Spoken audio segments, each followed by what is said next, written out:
Welcome back to another episode of Song of the Week. My name is Jordan, and today we got a special guest in the building, artist Tonio Armani. Now, if you're not familiar yet, this is one of those conversations where you're about to be put on.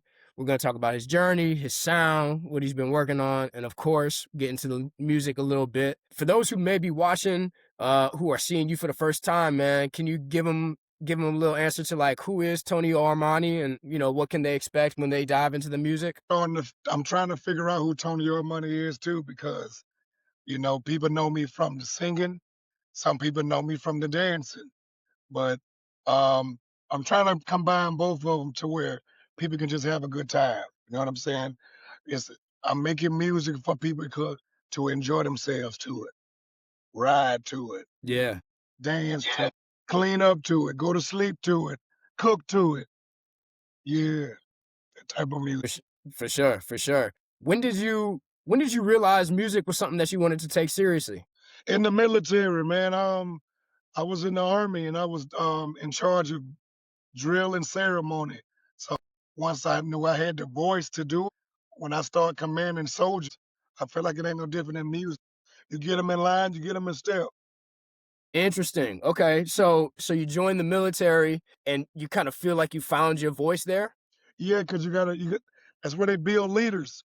You know what I'm saying? Like, you either gonna be a leader or you're gonna be a follower. I got the voice of a leader. So therefore, like, when they kept putting me out there to call cadence, to lead the troops, stuff like that, I was like, I could do the same thing with the music. Okay. Had you sung much? So did you sing much before then? Nah, I was trying to be a rapper, bro. I was trying to rap.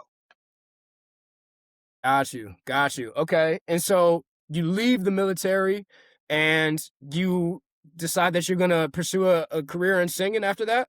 Yeah, because I was doing it while I was in the military. Yeah. Okay. So, And but and w- but you can't do both. You can't do both because you're not gonna be able to put all your time in both. You got to do one or the other. So after I got out of the military, I went full fledged into music. I went to school for it. Um, I was trying to get my bachelor's degree, being an audio engineer. But I think my voice is just meant to be in the front. I started from being a background singer, and then I just worked my way up to the front. got you. Who'd you sing backup for? Oh, it was a group. It was groups. I was trying to be Otis. I didn't want to be in the front. Like the Temptations. And they say, Yeah. "Ain't nobody come to see you, Otis."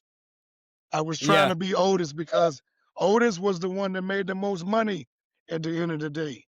And I was trying to do that too, but you got a lot of different energies. You got a lot of different type of people. So therefore, when they couldn't come together and the group was dropping, I just said I'd do it myself because I love music, love creating. Nah, for sure. Yeah, and like you said, Otis made the most money, but to David Ruffin's point, people was coming to see David Ruffin, right? Right. Yeah, yeah. Yeah. So I'm No, for David sure. Ruffin and I'm Otis. There you go. There you go. Yeah, man, your voice is unique. I think like anybody that interacts with you, whether it be Instagram, whether it just be listening to your music on Spotify or the radio or watching the videos, like your voice is the first thing that I would say people probably gravitate to when they interact with you. Yeah, they say my voice don't sound like what I look like until they see me and they see it in person. They be like, wow, he really sound like that. So I just love to wow people because I have a shock factor voice. That's what I was told. My voice is like, wow, I can't believe he sound like that. And I make it sound good, I guess. That's what they've been telling me. Nah, for sure. I'm always curious whenever we have guests on. Did you grow up in like was your household a musical household? Like, did anybody in your family sing or dance or anything like that? Kinda, sorta. My family there wasn't no show enough singers, but they know how to hold a note. My mama, I grew up in the church, so my mama was a preacher. So you was around a lot of singers, a lot of music, so a lot of church music. You can kind of hear it in my music. and I went to church. You know what I'm saying?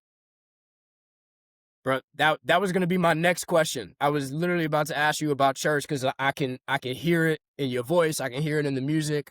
Um, we have that in common. I'm a pastor's kid also.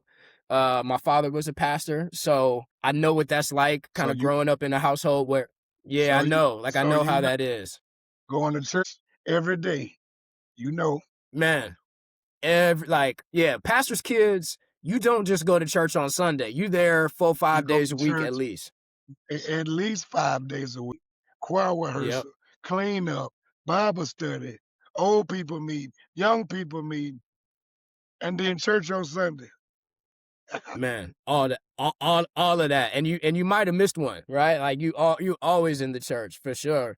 Yes. Yeah, Um, no, I I think that's interesting because I think that was kind of my first introduction to music. Also, was gospel music. Like the first songs that I probably remember hearing or singing or humming were hymns, right? Like, was it the same for right. you? Yes, because some of them hymns, they stay with me for a long time. Like, it's certain songs that you're gonna sing now, but later you're gonna understand why they were singing that. You know what I'm saying? Them hymns get you through Yeah. them hard days, them long days. You know what I'm saying? Yep. Man. So I try to Absolutely. do the same. I Yeah. try to No, do the I same feel thing you. with my music now. I try to hit you with a type of hymn feel to where it's catchy. It's like a jingle. It's like something that you're gonna remember. It's an earworm. But gospel was the first thing. It's just like it's kind of hard because they say you can't do both, and I'm doing just fine. Yeah, no, that's a great point. And that kind of leads me to a question that I wanted to ask. Like, I really like your sound. I like the flow to your music. I like it. It kind of feels like its own genre. But It to is. someone who, yeah, but to someone who hasn't heard it before, how would you describe it? I would say a little gumbo. It's a little this, a little bit of that. It's gumbo. Yeah. Yeah, that's a great way of explaining it because you hear it and I would say like the first sounds that you hear are probably country and blues. Like those when I turn on your music, that's kind of the first two sounds that pop into mind. But then like I said, like I started listening more and more the more I got into your music and I'm like, man, there's some gospel in here, there's some R&B, Yeah. there's some soul in here. Like this that yeah, like gumbo is a really good way to describe it. See, the world, they don't know that my first viral song was a gospel song. It was called Free at Last. So therefore, that was a gumbo of today's gospel music with old school gospel music. I blended it up. I grew up listening to Kurt Franklin. I also grew up listening to Fred Hammond. You know what I'm saying? So if you know, Mhm. you know. Yolanda What Adams about and yeah, that's what I was wondering. Like, what are so you name Kirk Franklin, you name Fred Hammond, Yolanda Adams.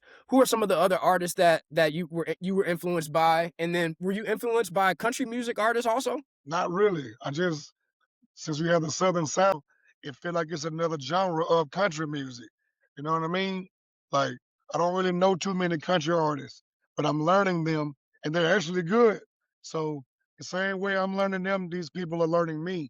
I just don't want them to get caught up on just country music because I make all types of music. You feel what I'm saying?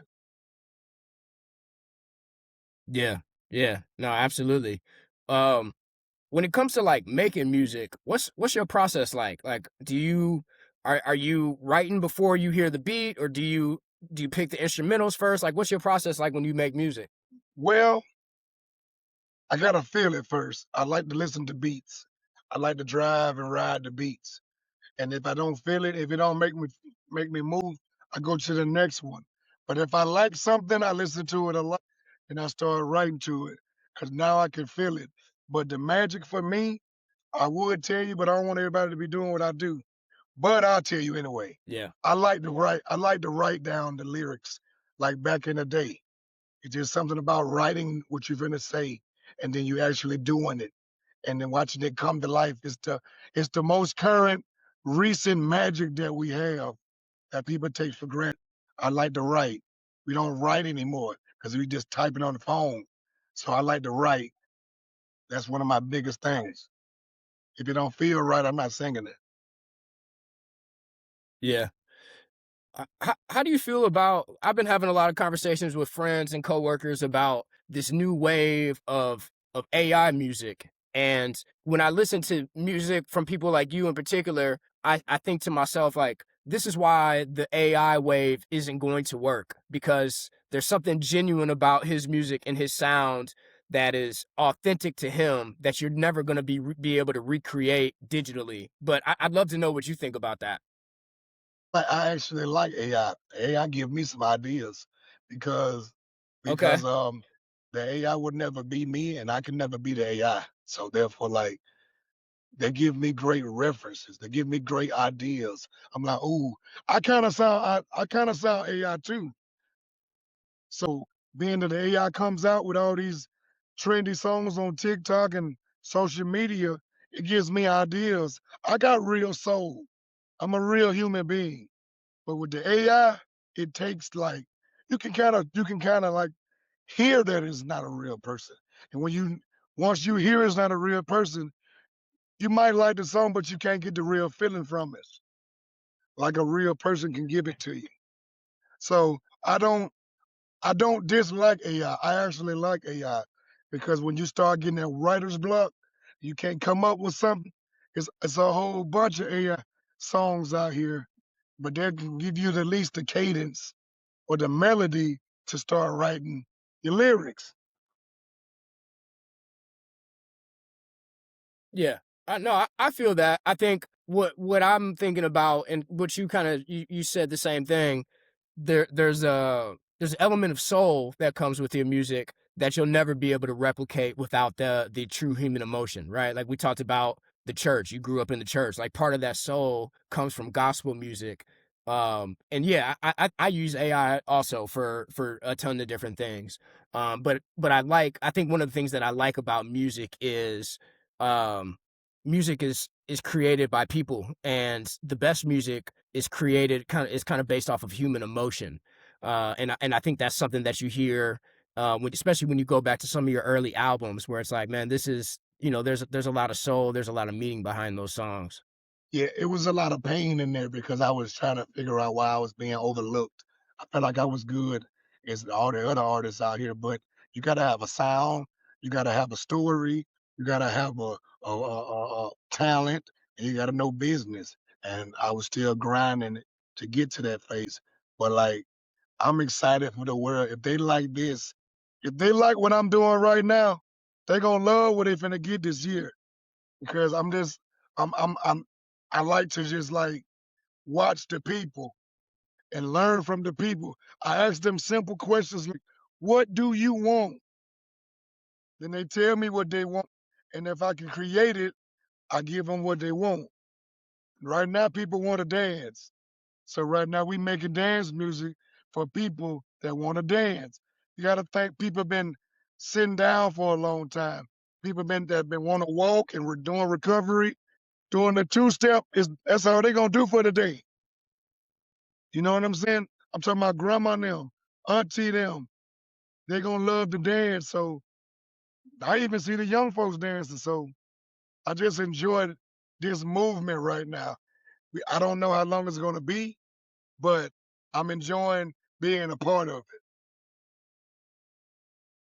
Yeah. But take me back a little bit. You talked about being overlooked. Like, I think people see you now and they see that you're kind of having a moment with your music, but I'm sure it wasn't always like this, man. Like, take me back a little bit to when you got out of the military Man, and you decided no, to pursue it music. was not like this. You gotta understand that I had multiple artists that kind of sound like me. So if you sound Hmm. like another artist, they gonna go with the other artist if you ain't got no motion. When I was doing my singing rapping, Fetty Wap was doing his singing rapping. You know what I'm saying? Yeah, for sure. You got Derez Deshawn was doing it. You got Rod Wave was doing it. You got Roddy Rich was doing it. You had PNB Rock was doing it. So where do I fit in at? Yeah, so So how did you break out of that? How did you set yourself apart? Well, I just took it back to my roots and went back and went more soul than hip hop. So the soul is in me. I didn't know how to use it. I didn't know how to work it. But once I started sitting down and rewriting to where it's a it's different than rap music to me. Like it's just different and it Hmm. feels different and it pays me more. It pays me way more. So I appreciate that. Yeah, nah, for sure. So how did you get the attention of the people over at Death Row? The internet, Yep. yeah, What was it like they getting that Snoop call Dogg from reached out. Snoop? He called me on my birthday 2 years ago. Wow. Was that like tell me about that moment, man. How life changing did that feel? I was laying in the bed with my wife, and then I woke up to a video call, and I'm like, it might be some spam. Why is Snoop Dogg calling my phone? So so I didn't answer it. So he called again, and then I was like, let me see what's going on. And I see Snoop. I'm like, well, I'm like, I'm trying to play cool because you know what I'm saying. I don't want to be in fan mode. But I was literally in the inside like, that's Snoop. I'm on the phone with Snoop. Yeah. You feel me? But I Yeah. had to play cool and talk business and see what he wanted. You know, he said they were watching me for 2 years, and I said, what took you so long? Right. Right. But you go from that moment to you got to perform with him for the NFL on Christmas Day in Minnesota, I believe. Like it's Yeah, crazy how that works out. What was that moment like? it was surreal. It was a moment in history that I could say I did. A lot of people that know me. They was proud. A lot of people that don't get in this position are proud because I did it. Yeah. No, that's huge, man. I saw that and I was like, man, this is that's a huge moment. That's one of the biggest stages in the world. The NFL on Christmas Day, everybody's watching. So when I saw that, I'm like, man, that's big. I'm sure that was a real proud moment for him. It was more for my kids. It was more for my wife and stuff like that.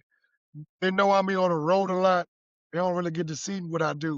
But when the whole world see what you do, your friends and your family members, they like, I saw Tonio on TV. He on Netflix. He on he on the Christmas Day. So that was good because everybody was spreading the word. You know what I'm saying? That was the only thing on TV that, Yeah. Yep. No, for sure. Tonio, what do you want your legacy to be when it's all said and done in music? to be honest, I want you to understand the message in the music. So my legacy is gonna be. He told me something. When I leave here, you're gonna at least know I told you something that's gonna help you when you get a little older. Yeah. No, I love that, man. I got a couple more questions, then I'll let you get out of here. I know you're on the road touring and everything, so I don't want to take up too much of your time. The title of our podcast is Song of the Week. So every week, especially when we have a guest, I'll pick a song and then we'll give the guest an opportunity to pick a song too that just spoke to them for whatever reason or, Got a song of yours that you think people should listen to. So for me, my song of the week is going to be your song with October London, the Touch on Me remix. Can you tell me a little bit about that one, man? I really like that one. that was a that's a blessing too, where you could take up north and down south and mash them together, and now the world is dancing. This is something. This is what I actually wanted. I wanted to work with other artists in the music industry, and this is another opportunity. October London is a cool cat, man. He cool, man. I rock with him. He got his own style, and I got my own style, and we blending it together as a unit. So I was happy that it happened. My Yeah, nah, question it's to it's a you, fun song. It gave me. Go ahead. my question to you is, why you like that song? Why did I like that song? It felt like there was an old school vibe to it.